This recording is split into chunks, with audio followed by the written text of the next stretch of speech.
I would have to say Australia. Australia's pretty far away. This specific family took a couple months off for their vacation and they flew into New York and they rented a car and drove to Washington, the northern route, down the California coast, and then back through, and their final destination was Orlando, Florida. And they stopped, they were big Lego fans, the whole family. They stopped at every independent Lego store and real Lego store that they could on the way out, down, and back. And there are a lot of independent Lego stores. They're just not this big. And we were their last stop, and they were just like, we wish we saved all of our money. They still got a lot. They spent 2 days here. We have a lot of people that'll get hotel rooms overnight and spend multiple days here. Then over here you get to more Lego brand IP. So you have the dreaded Nexo Knights. I do like pretty much all Lego except for the unique exception of Nexo Knights. That's the one thing I don't like is Nexo. It tried to merge two very different themes, space and castle, together, and it didn't do it in the right way. It's hard to describe really, but somehow it didn't land correctly for me. So you'll have the much better Lego Movie and Lego Movie 2 sets, as well as Chima, and some other Lego themes here. You'll have some Hidden Side, Unikitty. So some of those fun Lego themes that some of them were pretty successful, some of them were not so successful. That being said, people want all of it. I bought a big collection of Lego and I was like, wow, this stuff's really cool. I started assembling the sets to make sure they were all complete so I could sell them on eBay. And this was one of the Blacktron sets that had the raised black base plate. And I had so much fun putting it together. I was like, I'm not selling this. This is gonna get stowed away for my son. From there, I was just hooked. Every time I saw Lego, especially at a yard sale, I would pick it up.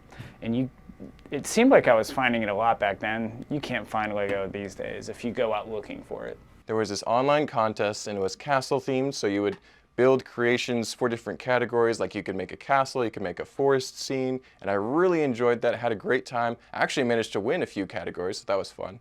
And so after that, it was always just like, what's the next thing I can build for? Contests, conventions, myself, just for my own stories that I wanted to create for. So it just kept kind of snowballing from there. And eventually, it becomes second nature. It's your hobby. You just build stuff for fun. You build stuff. People have hired me to build stuff for them before, so commissions. But yeah, mostly large landscape or castle scenes, and really enjoy that kind of thing. It's like I draw and I take photos and things like that, but this is way more fulfilling and way more challenging than that. So, back when I first got into Lego, it really wasn't proper for adults to be into Lego because it was a toy, and I was a closet Lego fan. And I slowly but surely came out. And one of my opening lines would be, if I'm telling somebody that I'm a fan of Lego, or like a business associate back when I worked in the real world at a corporate job, I would say, what do me, David Beckham, and Brad Pitt have in common? Well, like Lego. Because Brad Pitt and David Beckham were both out as like big Lego fans. So here we're down in the basement of Atlantic Brick Co., which is a very cool place. Not everyone can come down here willy-nilly. You actually have to get a tour. You have to ask one of the employees upstairs. We're usually able to do it, but not always. It's very messy down here, so disclaimer. But you've got all the different Bricklink pieces. So those are all on our Bricklink store. So you can buy individual pieces for the various prices that they go for and order those and have them shipped to you. So it's very cool. You have the basic bricks, you have plates, which are thinner versions of the basic bricks. They're actually reduced by thirds. And then you have more unique pieces, modified pieces, things that have clips, hinges, windscreens, tires, axles. Basically anything you can imagine to create anything you can imagine. Back here, we've got the graveyard. We call it the graveyard because it's where all the very incomplete sets go.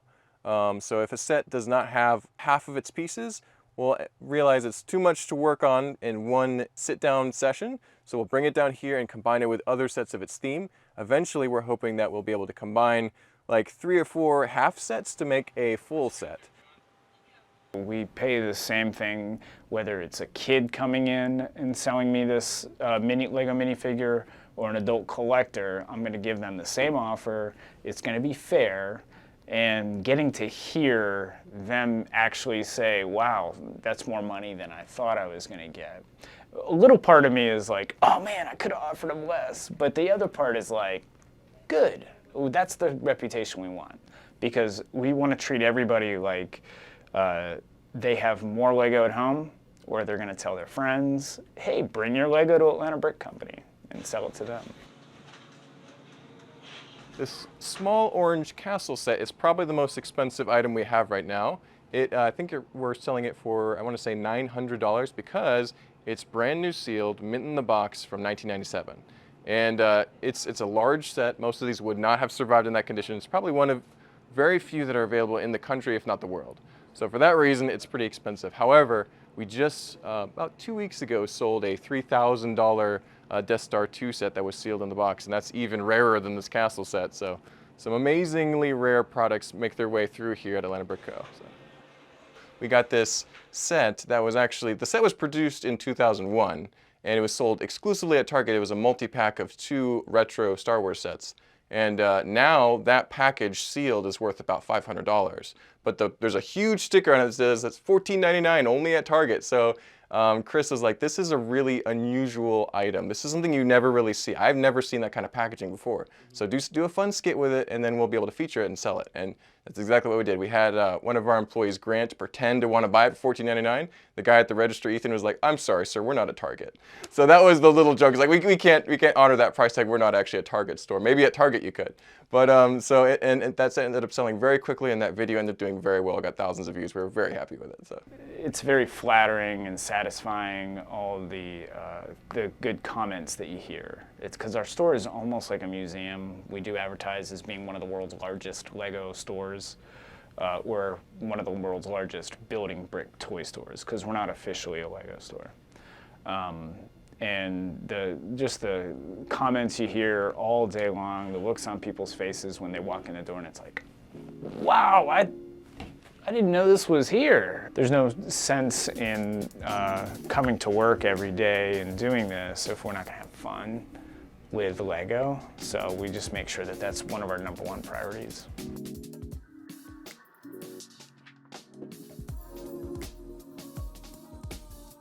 Because our store sales stopped.